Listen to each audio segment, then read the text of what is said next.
wabarakatuh. Halo teman-teman semua, kami dari kelompok 7 Ekonomi Mikro Islam akan mempresentasikan hasil diskusi kami yang berjudul Market Distortion in Islamic Perspective akan memiliki arti penyimpangan pasar dalam perspektif Islam.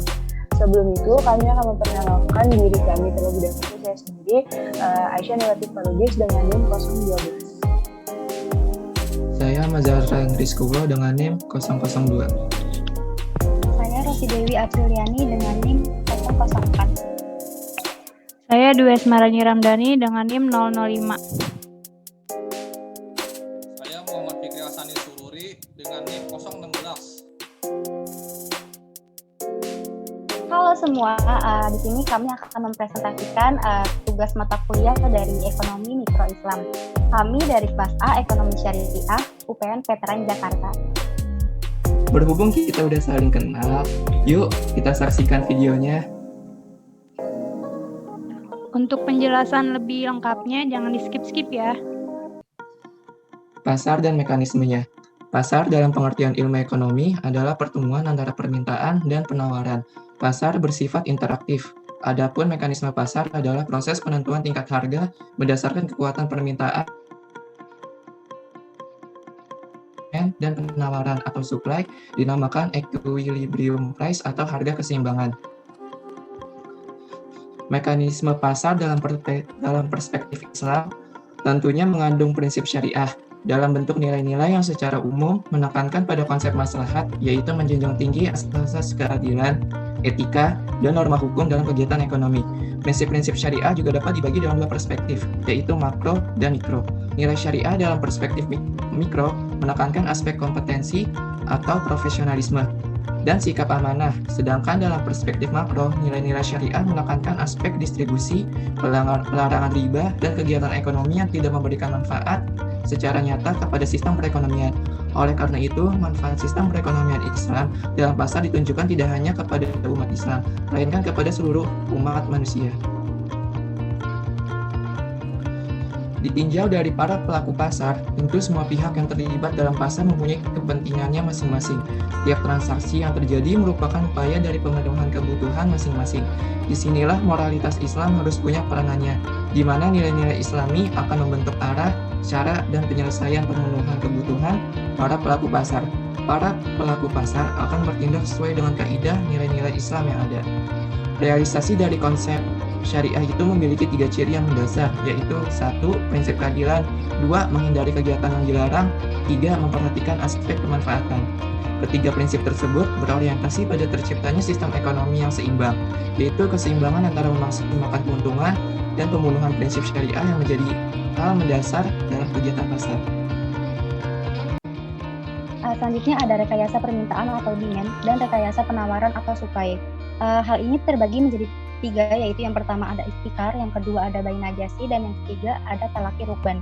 Istikar yaitu melakukan penimbunan barang dengan tujuan spekulasi, sehingga ia mendapatkan keuntungan besar di atas keuntungan normal, atau dia menjual hanya sedikit barang untuk mendapatkan harga yang lebih tinggi, sehingga mendapatkan keuntungan di atas keuntungan normal. Istikar seringkali diterjemahkan sebagai monopoli atau penimbunan, padahal sebenarnya istikar tidak identik dengan monopoli atau penimbunan. Dalam Islam, siapapun boleh berbisnis tanpa peduli apakah dia satu-satunya penjual atau monopoli atau ada penjual lain. Menyimpan stok barang untuk keperluan persediaan pun tidak dilarang dalam Islam. Jadi monopoli sah-sah saja.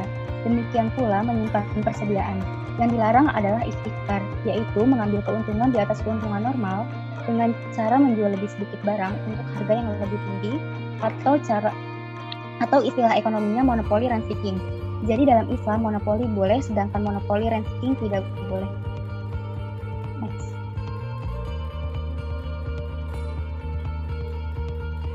Nah, yang kedua ada bayi najasi.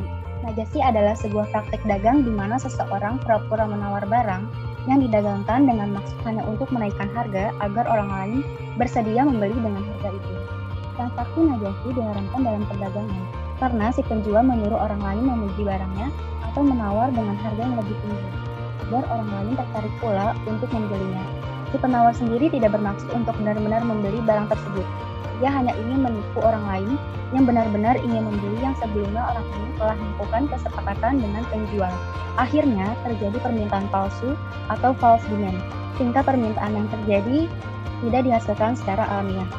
Nah, selanjutnya menurut Ibnu Umar radhiyallahu anhu berkata, Rasulullah Shallallahu Alaihi Wasallam melarang keras praktek jual beli najasi.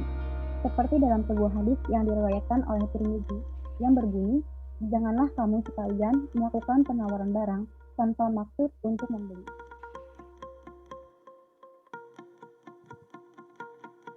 Nah, yang ketiga ada talaqi rukban. Adalah tindakan yang dilakukan oleh pedagang kota membeli barang petani di luar kota untuk mendapatkan harga yang lebih murah dari harga pasar yang sesungguhnya. Rasulullah melarang ini dalam hadis yang diriwayatkan oleh Bukhari. Dalam Islam, mencari barang dengan harga yang lebih murah tidaklah dilarang.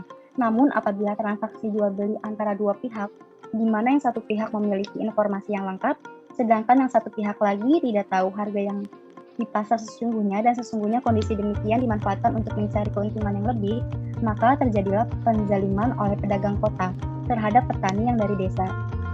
Nah, sehingga hal ini yang dilarang dalam tindakan talaqi rukban.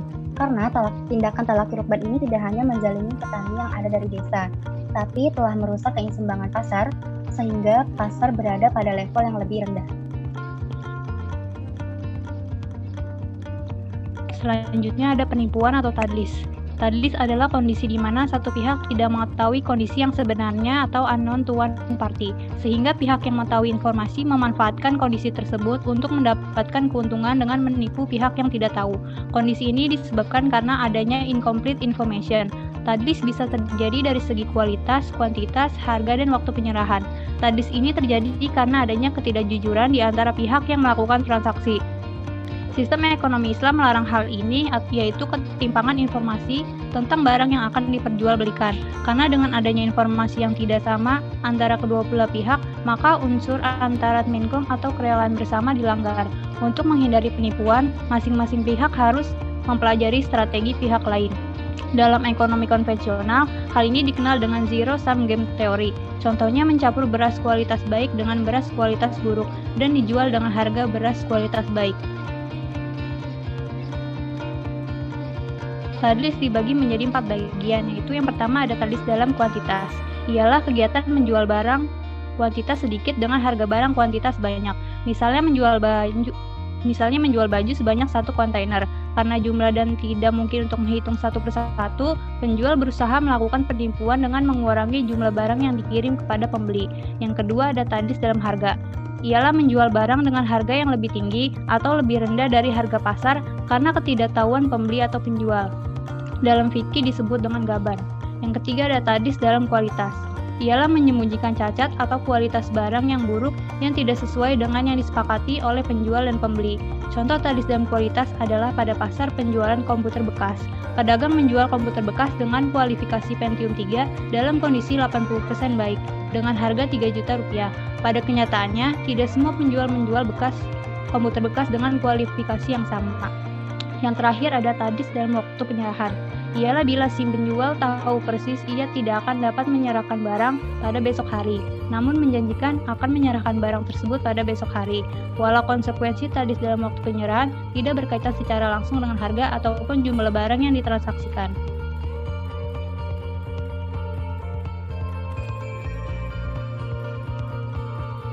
Selanjutnya, yang ketiga adalah tagrir. Tagrir berasal dari kata bahasa Arab, yaitu goror, yang berarti akibat, bencana, bahaya, risiko, dan ketidakpastian. Dalam istilah fikih muamalah, tagrir berarti melakukan sesuatu secara membabi buta tanpa pengetahuan yang mencukupi atau mengambil risiko sendiri dari suatu perbuatan yang mengandung risiko tanpa memikirkan konsekuensinya. Jual beli goror ialah suatu jual beli yang mengandung ketidakjelasan atau ketidakpastian. Jual beli goror dan tadlis sama-sama dilarang karena keduanya mengandung incomplete information. Namun berbeda dengan tadlis, di mana incomplete information-nya hanya dialami oleh satu pihak saja atau unknown to one party. Misalnya pembeli saja atau penjual saja. Dalam goror, incomplete information yang dialami oleh dua pihak, baik pembeli maupun penjual. Jadi dalam goror, terjadi ketidakpastian atau ketidakjelasan yang melibatkan dua pihak atau unknown to both parties. Contohnya jual beli ijon, jual beli anak sapi yang masih dalam kandungan induknya, dan menjual ikan yang ada di dalam kolam. Nah, jual beli goror juga terjadi pada 4 hal, yaitu tagih dalam kuantitas, tagih dalam kualitas, tagih dalam harga, dan tagih dalam waktu penyerahan. Nah, yang pertama, tagih dalam kuantitas. Contohnya, misalnya nih kayak gini nih, sistem ijon. Misalnya petani sepakat untuk menjual hasil panennya atau beras dengan kualitas kepada tengkulak dengan harga 750.000. Padahal pada kesepakatan yang dilakukan, sawah si petani belum dapat dipanen. Dengan demikian, kesepakatan jual beli dilakukan tanpa menyebutkan spesifikasi mengenai berapa kuantitas yang dijual atau berapa ton, berapa kuintal misalnya. Padahal harga sudah ditetapkan. Dengan demikian, terjadi ketidakpastian menyangkut kuantitas barang yang ditransaksikan. Yang kedua, tagih dalam kualitas. Contoh tagih dalam kualitas ini adalah menjual anak sapi yang masih dalam kandungan induknya. Penjual sepakat untuk menyerahkan anak sapi itu lahir seharga 1 juta rupiah. Dalam hal ini, baik si penjual maupun si pembeli tidak dapat memastikan kondisi fisik anak sapi tersebut bila nanti sudah lahir. Apakah akan normal, cacat, atau lahir dalam keadaan mati. Dengan demikian, terjadi ketidakpastian menyangkut kualitas barang yang ditransaksikan.